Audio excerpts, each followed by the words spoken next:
السلام علیکم فرینڈز، میرا نام ہے زوہا اور آپ دیکھ رہے ہیں زوہا ٹی وی۔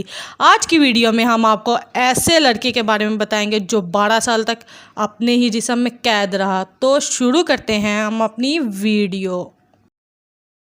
ویڈیو پسند آنے کی صورت میں لائک کریں، ہمارے چینل زوہا ٹی وی کو سبسکرائب کریں اور ہاں بیل آئیکن دبانا مت بھولیں۔ یہ کہانی تب شروع ہوتی ہے جب مارٹن پریسٹوریس نامی لڑکا صرف 12 سال کا تھا۔ یہ اپنے ماں باپ اور 2 بہن بھائی کے ساتھ جوہانسبرگ یعنی ساؤتھ افریقہ کے ایک شہر میں رہتا تھا۔ یہ خوشحال زندگی گزار رہا تھا، لیکن ایک دن اچانک اس کے گلے میں ایک درد ہوئی۔ یہ 1980s کے آخر کی بات ہے۔ جب یہ اسکول سے واپس آیا تو اس کو بخار فیل ہو رہا تھا، جیسے اسے فلو ہوا ہو، لیکن کسی کو کیا پتا تھا کہ اس کے ساتھ کیا ہوا۔ اس کی تو زندگی ہی بدل گئی۔ کسی کو پتہ نہیں تھا کہ وہ اب بالکل صحت یاب نہیں ہو سکتا۔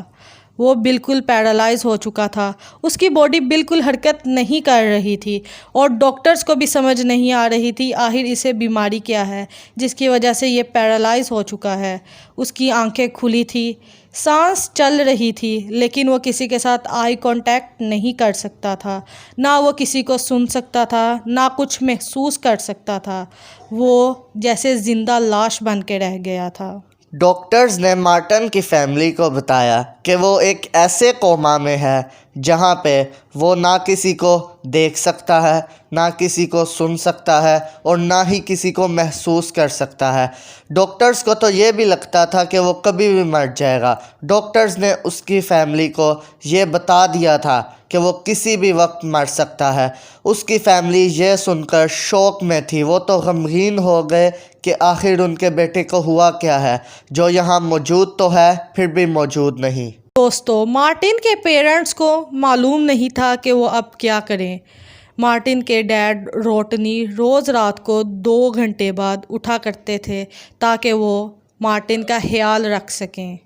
وہ بہت مشکل سے گزر رہے تھے، لیکن مارٹن کو کچھ پتہ نہیں تھا کہ اس کے ساتھ ہو کیا رہا ہے۔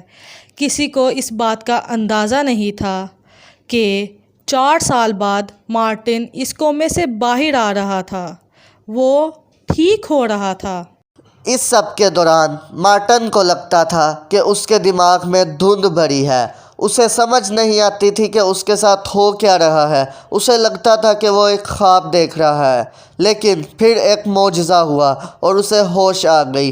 لیکن کہانی یہاں پر ختم نہیں ہو جاتی۔ یہاں ایک مسئلہ آ گیا تھا اور وہ مسئلہ یہ تھا کہ مارٹن ہوش میں تو آ گیا تھا، لیکن اس کے بارے میں کوئی نہیں جانتا تھا۔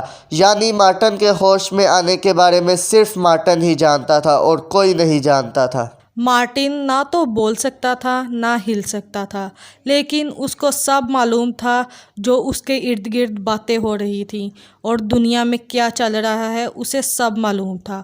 اس کی مثال ایک ایسے آدمی کی طرح تھی جس کو اکیلے جزیرے میں چھوڑ دیا ہو اور وہ صرف سوچ سکتا ہو۔ آپ سوچیں، اگر آپ کو اکیلے بیڈ پہ لٹا دیا جائے اور صرف سوچنے کا کہا جائے تو آپ کی حالت کیسے ہوگی؟ آپ بالکل فرسٹریٹنگ ہو جائیں گے نا۔ مارٹن تو اپنی حالت کے بارے میں نہ کسی کو بتا سکتا تھا، نہ ہی اشارے سے سمجھا سکتا تھا۔ وہ خود کو ایک جن سمجھ رہا تھا، یعنی کہ وہ دنیا میں موجود تو تھا لیکن کوئی اس کے ہونے کے بارے میں نہیں جانتا تھا۔ اس حالت میں آپ کیا کرتے؟ آپ کی بھی حالت خراب ہو جاتی۔ اب مارٹن یہ سب دیکھ رہا تھا، جو کچھ دنیا میں ہو رہا تھا، جو کچھ اس کے بہن بھائیوں کے ساتھ، جو کچھ اس کی فیملی کے ساتھ ہو رہا تھا۔ وہ ڈپریشن میں بھی جاتا، خوش بھی ہوتا، ناراض بھی ہوتا، لیکن وہ کچھ نہ کر پاتا۔ اس دوران اس کی موم نے کہا کہ تم مر ہی جاؤ تو اچھا ہے۔ اس کو نہیں پتا تھا کہ مارٹن سب کچھ سن رہا ہے۔ مارٹن کے فادر نے اس کا بہت زیادہ خیال رکھا اور اس دوران ایک عورت بھی اس کا خیال رکھ رہی تھی جو کہ اس کی نرس تھی۔ ایک دن مارٹن کی نرس کو محسوس ہوا کہ مارٹن تھوڑا سا ہل رہا ہے، یعنی اسے محسوس ہوا کہ مارٹن حرکت کر رہا ہے۔ یہ بات جو مارٹن کی نرس نے کی تھی، اس بات سے مارٹن کی زندگی بالکل تبدیل ہو سکتی تھی۔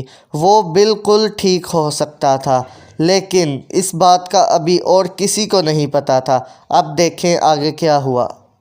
یہ عرصہ جس عرصے میں مارٹن پوری طرح کومے میں تھا، یہ عرصہ 12 سال کا تھا۔ 12 سال کا عرصہ چھوٹا نہیں ہوتا۔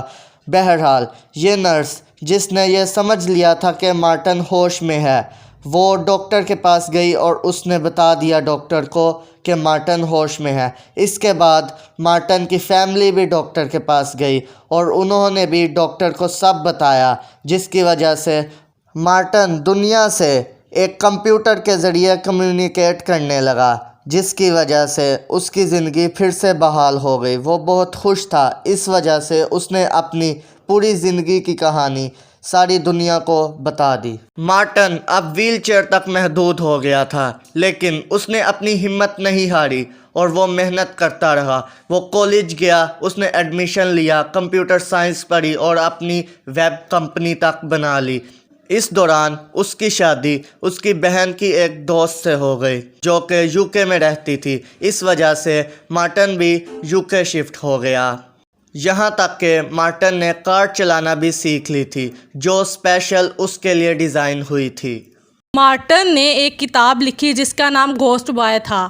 آج کل وہ یو کے میں رہتا ہے اور اسے گھوسٹ بوائے کے نام سے جانا جاتا ہے۔ اپنا بہت سا خیال رکھیں اور ہمیں دعاؤں میں یاد رکھیں، اور انشاءاللہ اگلی ویڈیو میں پھر ملاقات ہوگی۔ اللہ حافظ۔